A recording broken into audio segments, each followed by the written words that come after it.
9절까지 말씀을 통해서 나그네의 기쁨이라고 하는 제목을 가지고 하나님의 말씀 속에서 담겨져 있는 나그네 인생, 왔다가 가버리는 어떤 한 주님을 우리가 묵상하면서 오늘 성경이 우리에게 가르치고자 하는 것은 믿음의 내용이다라는 걸 깨닫고 돌아가시길 바랍니다.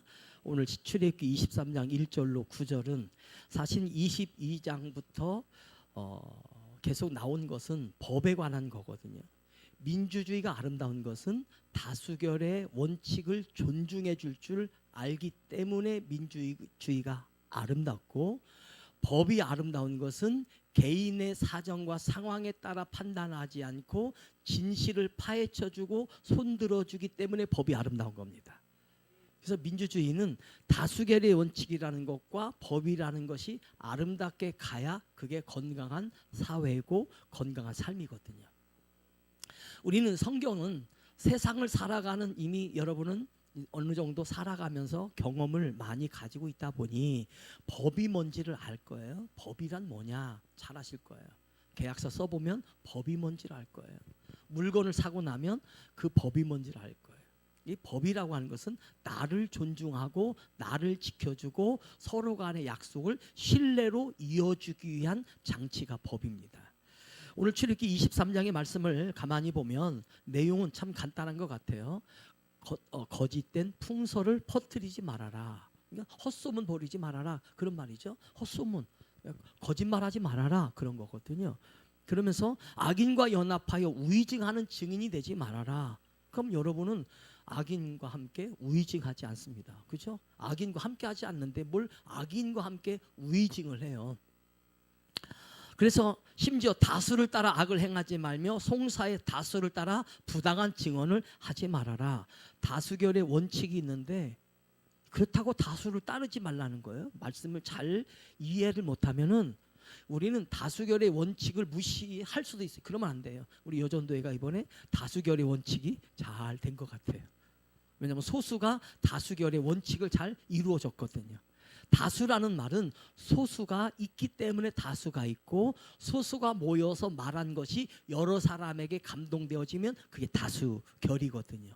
그러니까 다수가 돼야 결정할 때, 그러니까 세상은 전부 다 선택장애들이 있어서 그래요. 다수결이 왜 있느냐? 선택장애가 있으니까 다수결의 원칙. 제가 살면서 맨날 저도 선택을 잘 못해요. 옆에서 딸이나 어느 여인이 목사님 이거 합시다. 그럼 그래요, 그거 합시다. 그럼 돼요.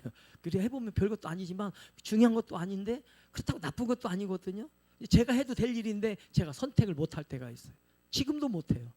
뭘 먹으려 할까요? 그럼 그다음부터 멘붕이 와요. 내가 뭘 먹지? 한식, 양식, 중식을 리스트 딱 정해가지고 오늘은 양식 끝, 중식 끝, 한식에서 찾으면 또 내가 뭘 먹을까? 우리는 결국 먹으러 가는 건 수유리 우동에 우동밖에 없어요. 제일 맛있거든요. 왜냐하면 늘 좋은 것이 항상 정해져 있으니까요. 우리는 이런 인생을 살면서 여러분은 나에게 온 모든 것은 아름다운 결정에 의해서 왔음을 알고 존중해주고 축복하길 원합니다. 오늘 구약의 말씀은 늘 우리가 세상을 풀어가는 오늘의 말씀이 되려면 이 세상의 거짓된 풍설 때문에 망한 인생이 있어요. 누구예요? 예수님이시죠. 사람들 조금 이따 마태복음에서 찾아드리겠지만은 전부 다 예수님을 십자가에 못 박으라고 대제사장과 몇 사람이 주도하니까 선동을 당하고, 심지어 로마의 군인은 예수님의 시체가 없어지니까 돈을 받고 제자들이 다 훔쳐갔다, 이렇게 대제사장에게 돈을 받아가지고 예수님을 누가 훔쳐갔어, 그러니까 무덤이 비어있어 이래가지고 다른 소식 믿지 마 해가지고 사람들에게 거짓된 풍설을 퍼뜨리면서 예수님조차도 하나님 앞에 죄의 모습이 없는 사람임에도 불구하고 예수가 죄인임을, 신성모독이란 말은 하나님 앞에 너무나 큰 죄를 졌다라고 풍설을 퍼뜨려서 결국에는 멸망에 가까운 죽음으로 보내버리는 내용 가지고 하나님은 이제부터 신앙이란 뭐냐면 첫째, 공평하게 살아야 된다. 공평. 그래서 저와 여러분의 공평의 기준은 예수라는 기준만 가지고 사는 게 공평이에요. 원래 공평이라는 말은 대중적인, 그러니까 많은 사람이 함께 모여 있는 공중의 삶에서, 대중적인 삶에서 모든 사람이 똑같이 말할 수 있는 걸 공평의 법이라고 하는 거예요. 그죠? 그럼 공평의 법은 또 공정한 법이 돼야 돼요. 많은 사람이 함께 요청해서 따른다면 그것은 공평하면서 대중이 원하면서, 그리고 그것이 모든 사람에게는 공정하게 진행되는 법이 있어야 하는데, 법은 개인에게 공정해야 돼요. 법은 절대 대중을 의식하면 안 돼요. 10,000명 중에 9,999명이 다 옳다고 여겨도 한 명의 온전함이 원래 온전함이라면 그 한 사람을 위해서 9,999명의 이야기를 들으면 안 돼요. 한 명의 진실한 이야기를 들어줘야 그게 법인 거예요. 법은 여러분 이 사람을 죽일까요? 살릴까요? 죽입시다. 그럼 죽입시다. 왜냐하면 여러분이 옳다고 하셨으니까 옳은 거예요. 빌라도처럼 이렇게 선택 장애가 있으면 안 돼요. 빌라도의 아내마저도 예수님이 십자가에 죽으려고 할 때, 여보 절대 그 사람은 죽일 사람이 아닙니다. 풀어주세요. 분명히 아내가 경고했어요. 이 아내 말을 잘 들어야 되고, 하여튼 요즘엔 내비게이션 여자 말 잘 들어야 우리가 차량 운행할 때도 문제가 안 생겨. 앞으로는 딸과 며느리와 아내의 말을 잘 들어줘야 그게 진짜 은혜로운 인생이 될 거예요. 그래서 저도 우리 교회는 여자가 많아서 남자가 전멸하려고 그랬는데 상우 형제가 저렇게 딱 지켜주니, 우리 요셉 형제 어디 갔어요? 저는 남자도 아니고 여자도 아니에요. 왜냐하면 저는 말씀을 전하는 자로 있으니까 저는 빼고, 우리 상우 형제 참 고마워요. 남자로서 오늘 우리 채통과 명분을 살려주셔서 감사하고, 우리 요셉 형제 감사해. 하여튼 교회는요 이렇게 여성이 많다는 것은 행복한 거예요. 왜냐하면 은혜가 풍성한 주님을 사모하는 디테일하고 섬세하고 세미한 음성을 누가 잘 듣느냐? 여자들이 잘 들어요. 남자들은 큰 것은 들어요. 그러니까 남자들은 대개 보면 예수님 만난 것을 큰 것에서 말하지만, 여자분들은 오늘도 설교에 은혜 받았다고 말하면서부터 이렇게 하나로 되거든요. 그러니까 은혜라는 것, 신앙이라는 것은, 인생은 작은 것에서 진리를 찾아야지, 여러분의 인생은 큰 데서부터 명분을 찾아오면 안 돼요. 오늘 23장 1절로 9절까지 말씀의 내용은 결국 이 땅에 오신 예수가 믿음으로 보여주어서 믿음의 이야기를 통하여 믿음으로 살아가는 자들에 대한 말씀을 23장 1절로 9절까지 나그네라는 단어 하나에서, 나그네는 집을 떠나서 어느 목적지를 향하여 가다가 돌아오면 그걸 나그네라고 하거든요. 그래서 우리 인생을 나그네로 비유한 이유가, 분명히 출발점은 어머니였는데 나중에 종착역은 땅으로 간단 말이죠. 그래서 우리 인생은 돌고 돌아서 결국엔 다 어디로 가냐면 다 흙으로 돌아가는 나그네 인생. 그러니까 집도 없고 어떤 목적지도 없이 그냥 흘러가는 인간의 헛됨의 단어가 나그네란 뜻이에요. 생명이 주어지면 나그네는 앞으로 기도자가 되고 전도자가 되고 선교자가 되고 성도가 되고 하나님의 나라의 백성으로 살아가는 삶을 하나님 앞에 구원받은 성도라고 말을 하는 거예요. 그러면 첫째, 우리는 이제부터 오늘 왜 23장 1절로 9절이 있냐면, 이 세상에는 공정한 법이 있어야 되는데 세상은요 공정한 법은 없어요. 그거는 인간은 법을 만들 때 분명히 누군가를 위해서 만들어요. 제가 이번에 은혜 받은 것 중에 하나가, 우리나라를 대표하는 큰 이제 교단의 연합 팀들이 두 팀이 있어요. 하나는 한기총이라고 해서 한국기독교총연합회가 있다가, 또 한교총으로 해서 한국교회총연합회가 또 있어요. 근데 여기서 한번 회의를 참석해 보니까 어느 목사님이 그런 말씀을 하시더라고요. 자꾸 누가 법을 규약 개정을 갖다 놨어요. 근데 그분이 손들고 하시는 말이, 목사님, 우리는 처음에 우리 이 단체를 우리나라를 대표하는 기관으로 만들었을 때는 이 법을 심사숙고해서 모두가 참여해서 법을 만들었는데, 지금 자꾸 법을 바꾼다는 것은 원래의 본질에서 자꾸 벗어지는 거지 더 좋아지는 게 아닙니다. 저는 복음의 은혜를 알기 때문에 성경이 주신 그 복음만 가지고 살아야지, 그 성경 외에 다른 법을 자꾸 갖다가 붙이면 좋은 데로 갈 것 같지만, 누군가가 이 법에 자신들이 필요하니까 갖다 붙이는 거지, 아무런 말하지 않는 절대 다수의 대중들은 그저 원래의 법 하나만을 기억하고 열심히 지금 모이는데, 왜 자꾸 법을 바꾸세요? 속으로 저분은 제대로 은혜를 아신 분이구나. 법은 불편하다고 바꾸면 안 돼요. 조금 내게 있어서 허점이 보인다고 바뀌면 안 되고, 또 법이 있는 것은 세상의 법관 앞에서 재판을 받을 때 우리 법은 이랬습니다라고 말할 때 하는 거거든요. 근데 우리는 복음이신 예수님의 은혜로 살려고 애써야 돼요. 법은 자꾸 없어질수록 좋은데 은혜는 자꾸 많을수록 좋아요. 그래서 구약의 말씀은 전부 다 법이거든요. 왜 법이냐? 세상은 이렇게 십계명 지켜라가 법이 아니라 앞으로 예수가 올 테니까 이것을 약속으로 가져라, 이게 법인 거예요. 법은 미래의 소망을 가지고 미래의 더 큰 희망을 품어주기 위해서 법이 있는 거지, 우리 뒤에 문제가 생긴 걸 해결하려고 법이 있는 게 아니라는 거예요. 법 앞에 가서는 해결 받은 것도 없고 해결 받아봤자 의미도 없고 나중에 전부 다 돈만 없어져요. 변호사들만 좋아져요. 우리 교회 아직 변호사 없으니까 그런 얘기 하지만 변호사 오면 그런 얘기도 안 할 거예요. 혹시 몰라요. 또 사위가 변호사로 올지도. 아니, 이 사위 말고 우리 여러분의 사위 얘기하는 거예요. 변호사가 올 수도 있고, 그죠?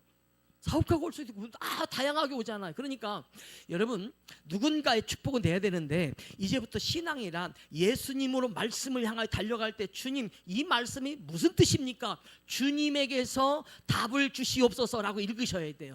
거짓된 풍설을 퍼뜨리지 말라니까, 야, 이제부터 우리는 헛된 거 풍설을 퍼뜨리지 말라. 여러분 언제 헛된 거 퍼뜨린 적 있어요? 거짓말로, 야, 이거 우리 거짓말인데 이거 널리 퍼뜨려 가지고 저 사람을 골탕 먹이자, 이런 적 있어요? 네, 고개를 아는 사람은 그런 사람이, 이렇게 아는 사람 안 아는 사람인지 알겠어요. 우리는 이 세상에 거짓된 풍설을 퍼뜨리는 게, 내가 알고 있는 그대로를 전하는 걸 세상에서, 우리는 하나님은 네가 알고 있는 게 믿음이 아니라 하나님이 주신 것을 믿어라 하는 게 성경인 거예요. 풍설이란 단어를 그래서 제가 찾아보니까 거짓된 풍설이 도대체 뭐길래 하나님은 거짓된 풍설을 말하나 했더니, 이걸 성경에는 듣는다는 말에서 나온 거예요. 네가 뭘 들었는지 그 듣는 것을 네가 결정하지 말고 진리 안에 있는지를 확인하라, 이 말이 거짓된 풍설이란 단어예요. 그래서 성경은 믿음은 두 가지. 하나는 신명기 6장 4절에 이스라엘아 들으라 할 때 이걸 쉐마라고 그래요. 무슨 마? 임마가 아니고 쉐마. 쉐마는 들으라는 뜻이에요. 모든 믿음은 듣는 거예요. 그래서 로마서 10장 17절에서도 신약 성경에서는 믿음은 어디에서 나온다고 했냐면, 믿음은 들음에서 나며, 이 들음이 바로 쉐마거든요. 그래서 우리는 모든 인생은 처음부터 태어날 때 사실 제일 먼저 열리는 기관이 뭔 줄 알아요? 귀가 열려요. 귀가. 눈은 한참 후에 열려요. 이제 뭐 100일 지나면 보통 한 1, 2m 앞에 있는 사물은 좀 눈에 보이는데, 그전에는 태어나자마자 안 보여요. 근데 듣는 소리는 계속 듣고, 심지어 사람이 죽을 때 제일 늦게 닫혀지는 기관이 뭐냐면 귀라고 그래요. 귀. 저는 안 죽어봐서 모르는데 그렇대요. 많은 분들이 간증에서도 그런 것이 실제로 나왔으니까. 그러면 얼마나 듣는 게 중요한지를 우리는 예수님 안에서 묵상을 하셔야 돼요. 도대체 듣는 게 뭐냐? 그런데 이게 풍설이라는 말은 이 쉐마라는 단어의 다른 단어로 무슨 말이냐면, 이건 쉐무아, 쉐마를 길게 쉐무아 하면 이거는 듣긴 듣는데 나쁜 걸 듣는다. 풍설, 이게 풍설이에요. 진리는 바로 직접 들려야 돼요. 예수가 구주이십니다. 예수가 생명입니다. 이걸 진리라고 하는 거예요. 예수가 이러해서 설명을 해가지고 이래서 진리입니다, 이건 풍설일 가능성이 많아요. 하나님의 진리는 있는 그대로 직관적입니다. 성령을 받으면요, 사람이 직관적으로 변해요. 회개가 나오고 찬양이 나오고 믿음이 나오고 아멘이 나오고 순종이 나와요. 그게 삶이고 그게 축복이거든요. 그래서 성경은 두 가지, 신명기 6장 4절에 이스라엘 들으라. 성경엔 전부 다 들으라가 뭐냐면 쉐마란 말은 진리를 들어라. 이 쉐라는 단어는 아까 낮에 말씀드렸던 이 하나님이 우리를 진리로 눈에 보이게 하신다라고 하는 하나님의 그 진리의 말씀이 바로 우리에게, 성경은 전부 다 진리라는 단어로 항상 우리를 품어주시는 거예요. 그래서 우리는 하나님의 은혜는요, 그래서 진리는 듣긴 듣는데, 아담과 하와처럼 원래 하나님의 말씀을 쉐마 들어야 되는데, 어느 날 갑자기 쉐마를 쉐무아로 길게 늘어뜨려서 사단이 아담과 하와에게 뱀을 통하여서 유혹하여서 하나님의 말씀을 길게 듣다가 집중력이 사라진 하와부터 결국은 선악과를 따먹고 죄를 범하게 되는 거거든요. 이걸 퍼뜨린 낭설이라는 거예요. 성경에 나오는 이 풍설, 낭설이란 말은 쉐무아라는 단어인데, 이 말은 듣긴 듣는데 잘못 듣고 있는 거예요.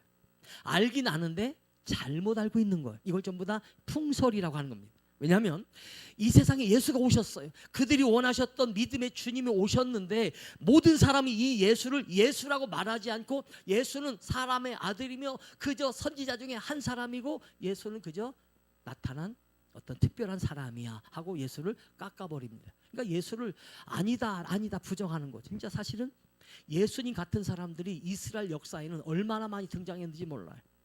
예를 들면 삼손같이 거대한 힘을 가진 남자인데 힘이 세, 훌륭한 사사잖아요. 삼손 하면 거대한 힘이 있는, 야 저분이 우리의 혹시 메시아냐? 근데 나중에 죽어버렸어요. 기도원같이 300명을 가지고 자기보다 수십 배가 더 많은 적군을 싸워서 이겼어요. 야 저 사람이 우리 메시아 아니야? 아니에요. 나중에 죽어버렸어요. 엘리야 선지자가 나타났어요. 많은 기적을 행할 때, 야 우리나라에 드디어 엘리야 같은 위대한 선지자가 왔구나. 이름도 정말 좋아. 엘리라는 말은 나의 하나님이라고 하는 뜻이고, 야는 여호와하는 뜻이에요. 그래서 엘리야는 여호와는 나의 하나님이다.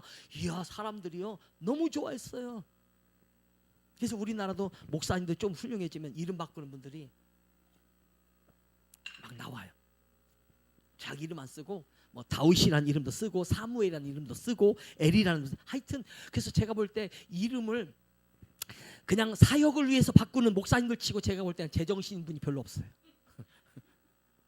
왜냐하면 우리 인간에게 주인 이름은 나를 부르라고 준 거지, 이름이 내 사역은 아니거든요. 진짜는 여러분은 예수님이 나의 구주이십니다라는 은혜를 받고, 여러분이 주어진 하나님이 우리 어른들을 위해서 주신 모든 이름은 다 기쁨으로 묵상하다 보면 세상에 안 이쁜 이름이 하나도 없어요.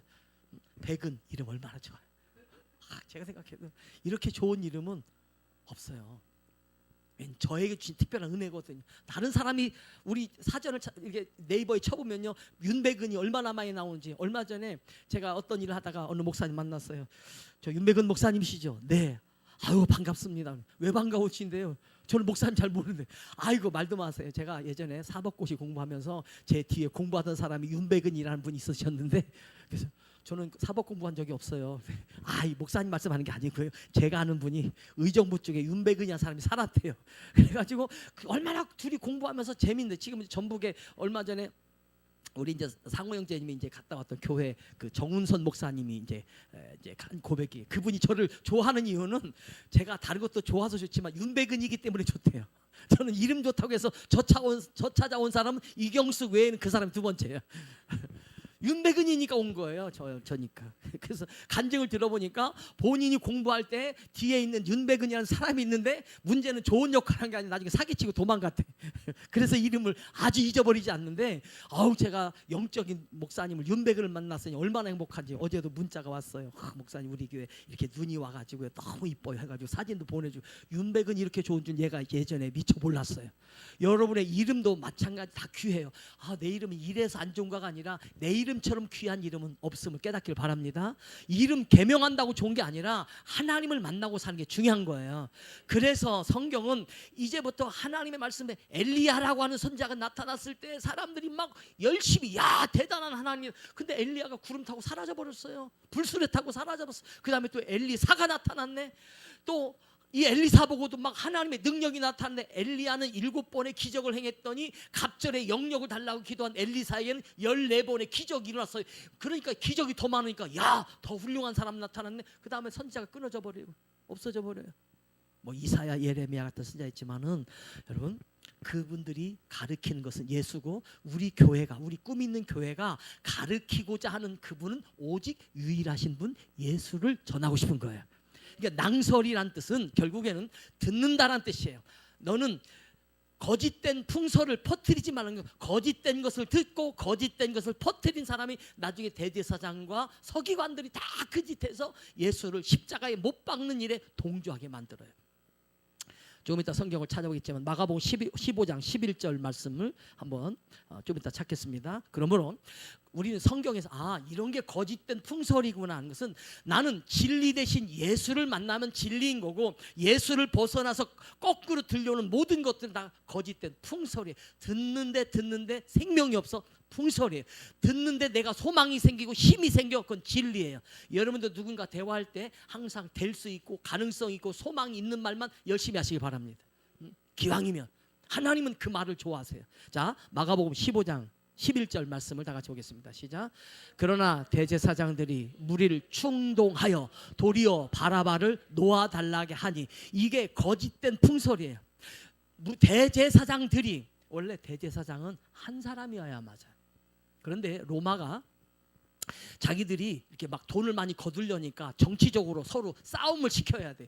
그래서 그때 당시에는 자기 장인 어른이 대제사장인데, 대제사장이 살아 있는 가운데 사위가 대제사장을 하게 돼서 둘이 대제사장들. 그래서 원래는 대제사장 이렇게 하나를 말해야 돼.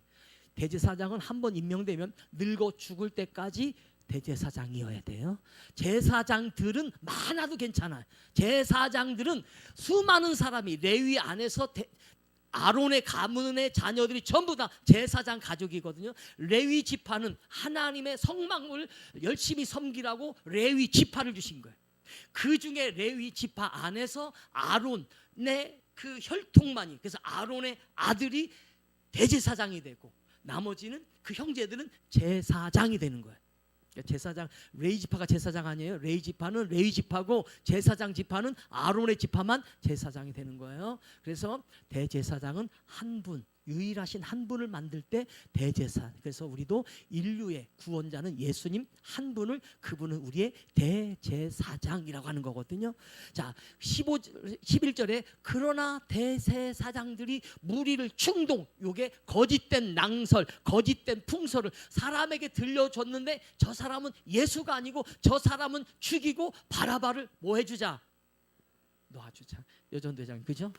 바라바를 놔주자. 요걸 풍설이라고 하는 거예요. 듣긴 들었어요. 근데 잘못 들었어요. 여러분, 하나님 앞에 자꾸 하나님 진리를 잘 듣게 해주세요. 세상 사람이 꼭 마귀가, 사단이 하나님은 하나님이 아닙니다, 요짓하려고 자꾸 맨날 부정하는 것만 가르쳐요. 근데 우리는 하나님만이 하나님이시고, 예수님만이 구주이시고, 성령님만이 우리의 성삼위 하나님이십니다. 삼위일체 신앙으로 무장되길 축복합니다.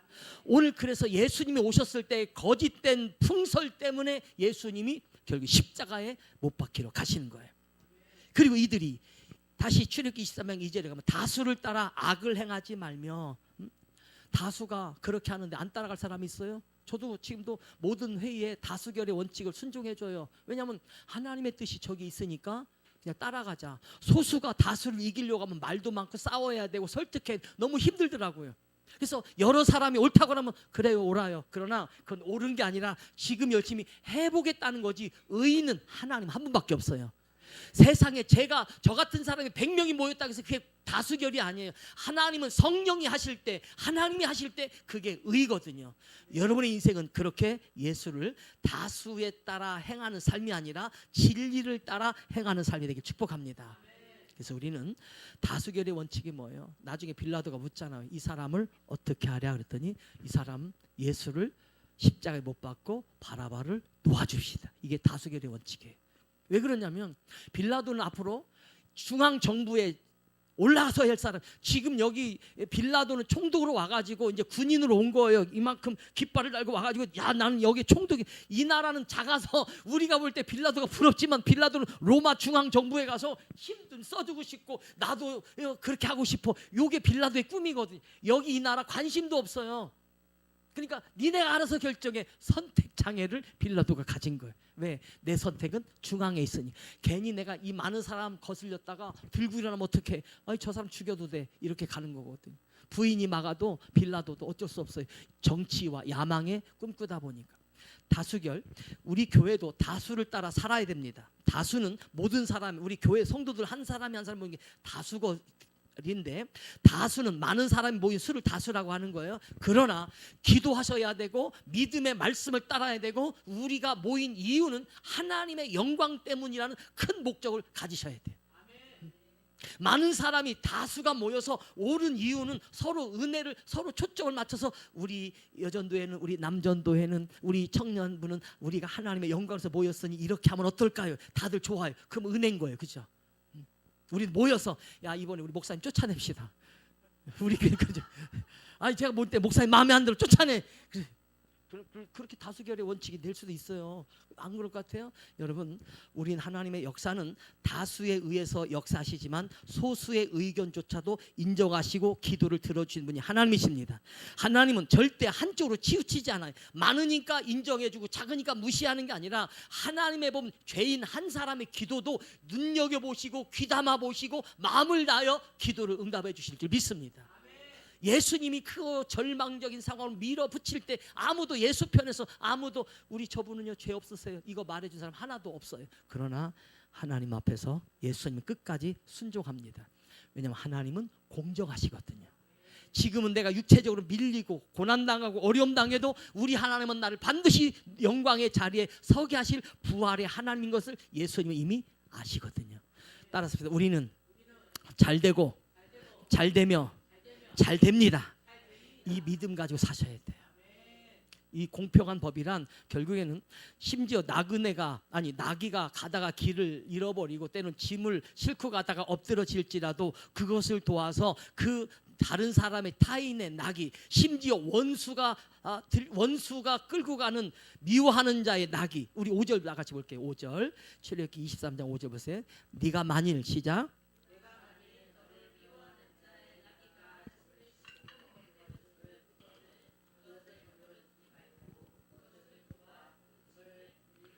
근데 인간은 그렇게 안 해요. 나의 미워하는 자가 잘못했잖아요. 아 고소하다. 그래서 집에 가서 꼬소미 사 먹을 거야. 야 오늘따라 너무 내가 있잖아. 아우 그 원수 같은 게 아주 그냥 10년 먹은 체중이 쑥 내려가는 것 같아. 왜냐하면 꼬셔. 저도 그런 마음 가질 때가 많이 있어요. 여러분 보고 그런 마음 안 들지만은 그런 마음이 들 때가 있다니까요. 왜냐하면 저를 미워했던 어떤 분이 힘들어하잖아요. 괜히 이제 통쾌하더라고요.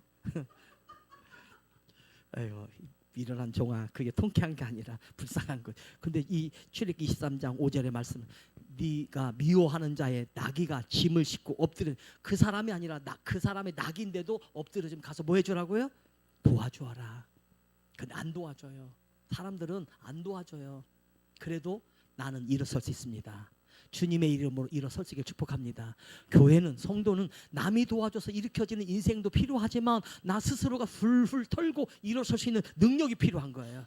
도와주면야 땡큐죠. 더 말할 수 없는 땡큐, 갑절로 땡큐, 그냥 거듭제급으로 땡큐 하면 되지만은 우리는 하나님이 내 편이시니까 넘어지지 않도록 또 지켜주시면 되잖아요, 그죠? 가난한 자의 송사, 이게 약자죠, 소수죠. 가난한 자는 항상 부자들에 의한 어떤 다수보다도 소수의 삶에 있을지라도 하나님은 이 가난한 자들의 삶을 축복하십니다. 오늘 이 모든 고통을 누가 다 당하실 거냐면 예수가 당하실 거예요. 다수결로 예수를 밀어붙이죠. 심지어 예수를 좀 이따 마태복음 28장 11절과 15절 같이 읽을게요. 이제 3분 안에 말씀 마칠게요. 그러면 설교를 5분 줄인 거예요. 원래는 3시에 마칠 건데 여러분이 보니까 다 은혜를 충만하게 받아가지고 눈동자에 은혜가 충만해서 아까는 막 2층에서 볼 때는 나 눈빛이 살아있고 막 눈꺼풀이 깜빡깜빡 대고 막 너무 좋아하더니 여기 들어온 순간부터 갑자기 잠잠하신 하나님 만나서 감사합니다. 열심히 잠잠하시다가 잠 잘 주무세요. 또 끝나고 나면 눈 번쩍 뜨면 이따가 그냥 네 그래요? 네 맞아요. 귀는 들으니까 믿음은 들으면서 그게 쉐마거든요. 안 되면 나중에 그 뭐 이쑤시개 갖다가 눈꺼풀로 이렇게 올려가지고 해드릴게요. 어찌됐든 간에 이 세상에 참 고난을 당하시면서 그 고난 속에서도 포기하지 않으신 예수님이 오늘 성경에 뇌물을 주지 말고 받지도 말라는 거거든요. 8절의 말씀에 보면 너는 다 같이 23장 8절 읽고 마태복음 28장 보겠습니다. 시작. 뇌물을 밝은 자의 눈을 어둡게 하고 의로운 자의 말을 굽게 하느니라. 그러니까 뇌물은, 나쁜 풍설은, 그리고 이 모든 것들은 눈도 흐리게 만들고 입도 원래 한 입 가지고 진리를 말해야 되는데 거꾸로 틀어진 말을 하거든요. 요게 바로 이제 로마 병사예요. 마태복음 28장 11절 15절 볼게요. 인생은 돈으로 결정지면 다 망해요. 그러니까 이 돈을 넘어서, 물질을 넘어서 하나님의 은혜의 믿음으로 순종하면 모든 것을 소유하게 하나님 축복하십니다. 자, 마태복음 28장 11절. 그래서 이 말씀이 있는 거예요. 시작.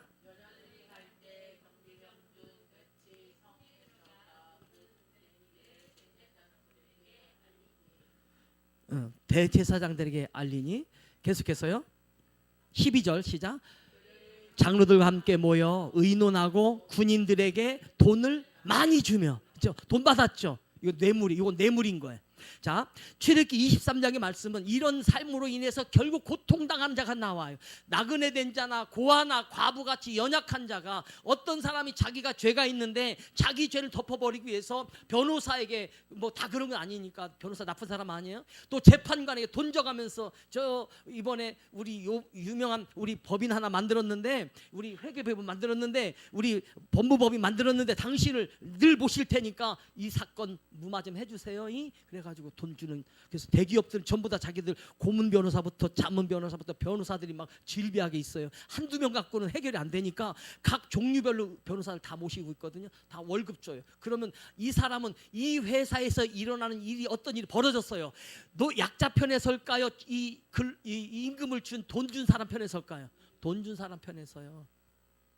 그게 변호사, 그들 변호사. 아니, 나쁜 짓 하려고 있는 건 아닌데 이런 일들이 있을 수 있다고 생각하니까 앞으로 우리 자식은 태어나면 절대 변호사 안 만들리라, 그렇게 하지 마세요. 앞으로 훌륭한 똑똑한 변호사 만들고 재판관, 판사 만드시면 돼요. 그죠? 그러니까 나쁜 쪽으로 말씀드린 건 아닌데, 여러분, 돈이라는 것은 사람의 생각과 눈을 흐려버리게 하고, 1분 남았습니다. 하여튼 삐뚤어지게 만들어. 그래서 12절에 그들이 장로들과 함께 모여 의논하고, 대제사장들 얘기해요. 군인들에게 돈을 많이 줬어요. 그냥 자기 그냥 한 10년치 녹봉을 그냥 한 번에 줘버리니까 까짓 거 뭐 거짓말해도 되지. 그래서 15절 시작. 군인들이 돈을 받고 가르친 대로 하였으니 이 말이 오늘날까지 유대인 가운데 두루 퍼지니라. 왜냐하면 그의 제자들이 밤에 와서 우리가 잘 때에 그를 도둑질해요 갔다. 잠잘 때. 이건요, 상관에게 총살감이에요. 총살감. 지켜야 할 사명을 군인이 못 지키고 잃어버렸어요. 죽는 거예요. 군인들이 총 들고 있는데, 아유 저기요 아저씨, 제가요 이 총 좀 잠깐 한번 만져볼게요 했는데 군이 총 줬다. 이 군인은 총살감이에요. 잠을 자다가도 군인은 절대 총을 놓으면 안 되는. 이 총은 자기 분신인 거. 아무리